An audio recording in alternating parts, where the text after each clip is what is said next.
Hi friends, welcome back to Life in the Dash Lane. If you're new here, my name's Tina. I live in beautiful Nova Scotia, Canada, and I'm so glad you're here. Today, I'm taking you along with me as I dry can 40 pounds of russet potatoes. We found a great deal, 10-pound bags of potatoes for just $2.99 each, which right now, that's a crazy awesome price. So my husband and I stocked up and bought 5 bags in total, and I'm canning 4 of them today and saving the 5th bag for mashed potatoes and other meals. So this is one of my favorite ways to preserve potatoes, and I'll walk you through everything step by step. So I'm just starting off by giving all of the potatoes a really good scrub to get all of the dirt off. That is so important. And I'm using an actual potato scrubbing brush. It basically looks like a nail cleaner, a nail brush, and it's got like a potato on it, but it's so great because it gets into all the nooks and crannies, gets every little bit dirt out. These were actually really nice and clean potatoes, but I still scrubbed everyone really well. And now my sweet husband is helping me out today. He's in charge of topping and trimming the potatoes, and he's such a good sport about it, not minding at all, and it's fun doing something like this together. So we get them chopped into uniform chunks. You can cut them as big or as small as you like.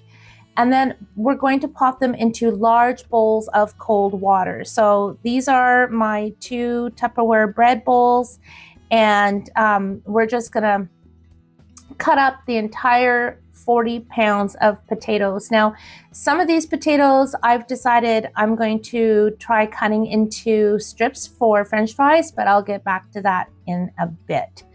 So originally I planned to let them soak for a few hours to pull out some of the starch, but life gets in the way, and we ended up soaking them overnight. And honestly, that worked beautifully. The longer they soak, the better it is, because the water will get really nice and cloudy actually, because that's showing that all the starch is being pulled out of the potatoes, which is exactly what you want.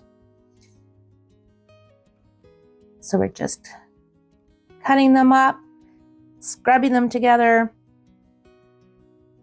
and yeah, very much keeping it real. Our comfy clothes.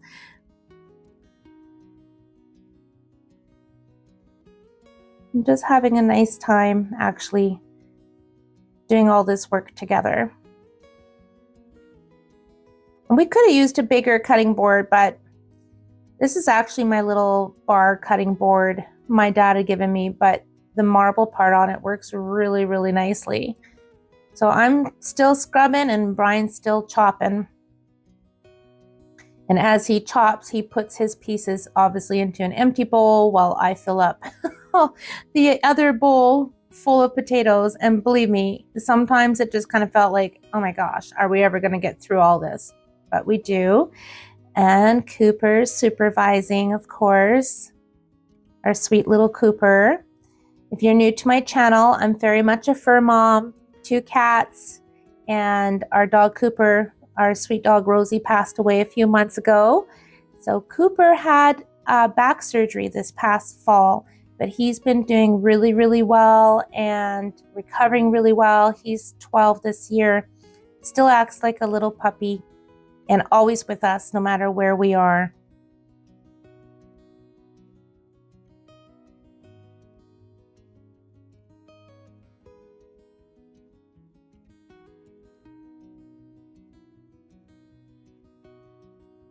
Once we have all the potatoes cut, we just covered them with cold water, and we're just gonna leave them on the counter overnight. The longer they're in the water, I think the better, because the water will pull out the starch. And we just used plain old water. We have a great well, beautiful water. So you can see we got 3 bowls, and then the next morning I just dumped them in the sink, rinsed them really well. Very important to rinse them. And then just lay them on the counter on clean cotton towels. It's really important that your potatoes are completely dry before going into your jars. We're not adding any liquid with this method, so we don't want extra moisture going in. So now I want to pause here for a moment to talk about this canning method, because I know it's a bit different. I first learned about dry canning from Homesteading with the Zimmermans on YouTube. I was intrigued, I did my research and decided to try it myself. There's Forrest keeping an eye on things, and no, he did not go on the counter. But yes, 2 years ago, I decided to try dry canning my vegetables, and I've been doing it ever since with fantastic results. And so that said, dry canning is definitely a hot topic in the canning world. It's not USDA approved method. So I completely understand if some folks prefer to follow traditional guidelines, and that's totally okay. I always encourage you to do what feels right and safe for you and your family. I'm just sharing what works well in my kitchen, and I know a lot of others like myself have had success with it too. So I have measured my potatoes, and I have just poured on some melted butter, and I'm adding some sea salt and some black pepper to season. You can add whatever seasonings you want. You don't even have to add butter, but I put in enough potatoes in this bowl to fill 7 jars.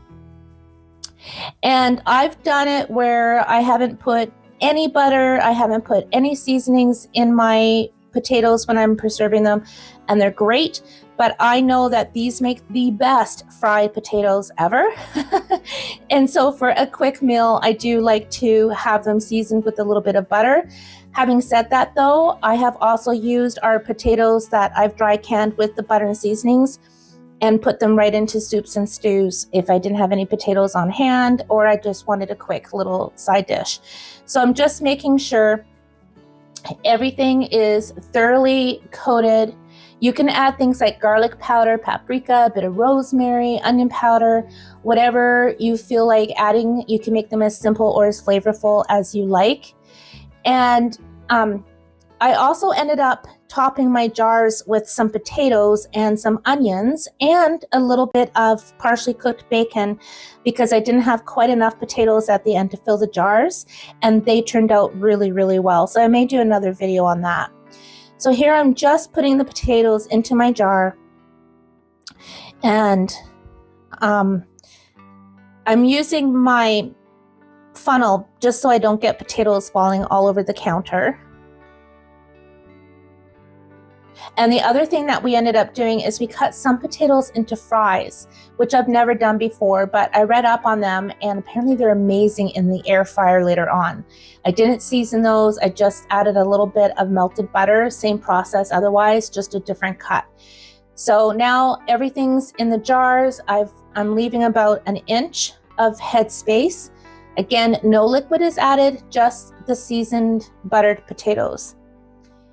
And you want to get as many in as you can.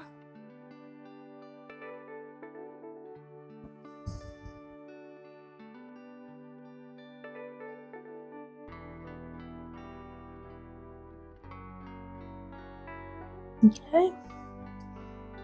Get every last little potato in the jar.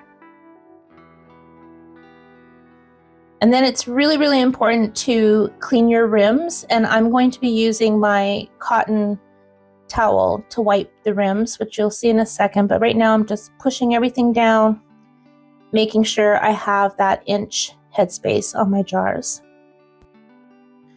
As it turns out, I had room for more potatoes, so I did top up the jars, and I'm just pushing them down. Again, keeping that 1 inch head space.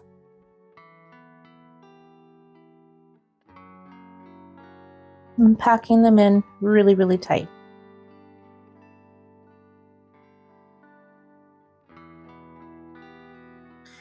And now I'm wiping the rims, making sure they're really, really clean. I'm using a dry cotton towel. It doesn't leave fluff or fuzz or anything behind.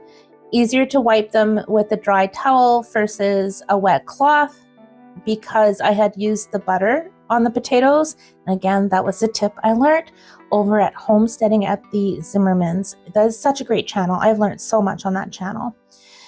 So now I'm just going to put on my lids and my rings.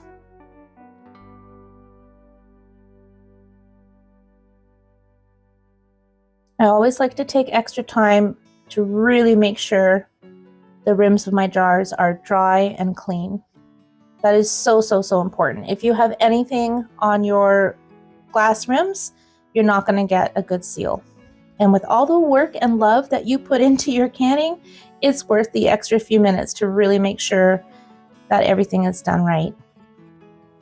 When you put the rings on your jars, you want to tighten them finger tight. You don't want to crank them on so that they're so, so tight you can't get them off. That ring wasn't fitting really well on my jar, so I went and got another one.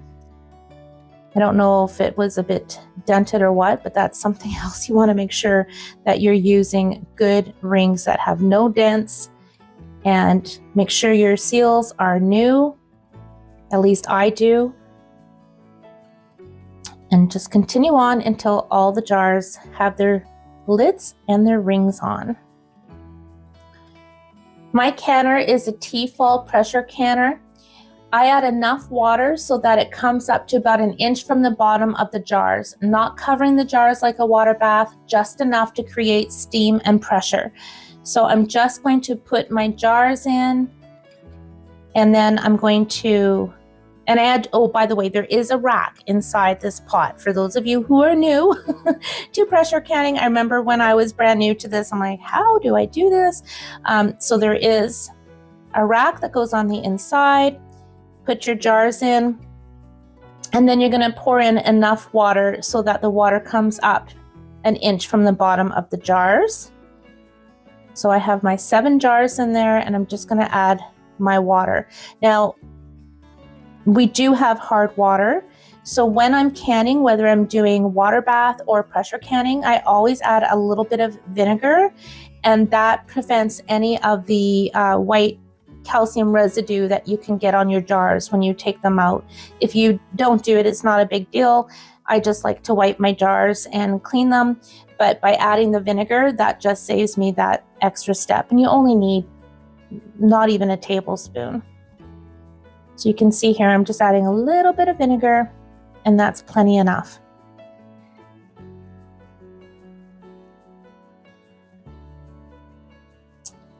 So once the lid is locked on, I keep the vent open, and I let it get to a steady steam, and then I let it vent for 10 minutes. After that, I close the vent valve and bring the pressure up to 10 pounds. And you're going to have to look that up online, depending on the elevation where you live, what your pounds need to be for canning. For me, where I live, it's 10 pounds. So for quart jars, I process them for 40 minutes. If you're using pint jars, it's 35 minutes. So once it comes to vent, I've let it steam for 10 minutes. I close the vent, I bring the pressure up to 10 pounds, and that is when I start timing for 40 minutes. Then I turn off the heat. I let the canner come back down to pressure naturally, never rush the step. You can see there 10 pounds, and now I have turned everything off and it's come back down. I'm going to unlock the lid.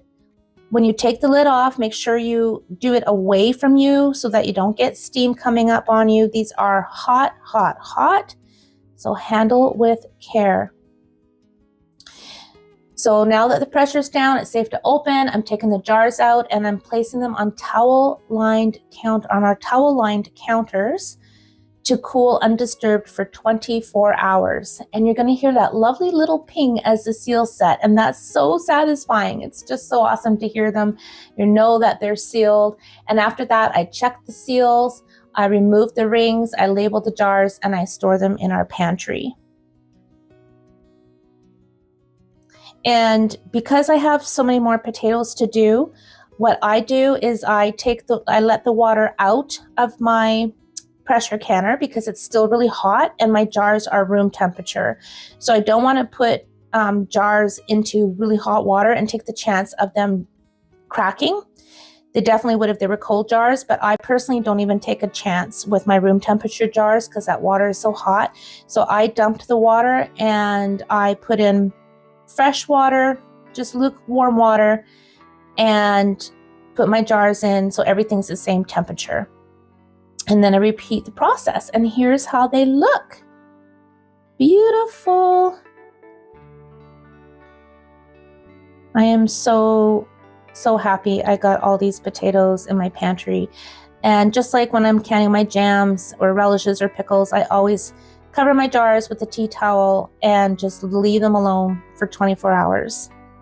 And here I'm just showing you what we did with our potatoes when we decided we were going to make French fries. We have not tried them yet. They're downstairs in our nice room where it's cool and dark in our pantry. But I will do a video and show you how the French fries turn out. We are planning on doing them in our air fryer. It's a Pampered Chef air fryer. So I'm just cubing up even some more potatoes and slicing for the French fries. I didn't want to do a whole lot of French fries. I wanted to do more of the cube potatoes because we use them for side dishes, and like I said, for quick soups and stews. They're just the best thing ever. So I've decided instead of using all of these potatoes for French fries, I was going to use some for the cubed. And you can see on the counter, all my potatoes are done. And you'll see here the carrots and the onion and the bacon that I put in some of them. My first time doing that. We have tried them. They're fabulous. The onions are not strong flavor because they kind of cook, right, with the pressure canning. Anyhow, huge success. So happy. That is such a happy picture right there. So worth all the work. Okay, friends, let's cook up some of these potatoes. Now, these canned potatoes are from last summer. These are potatoes from our garden. And I'm just putting them into a hot frying pan.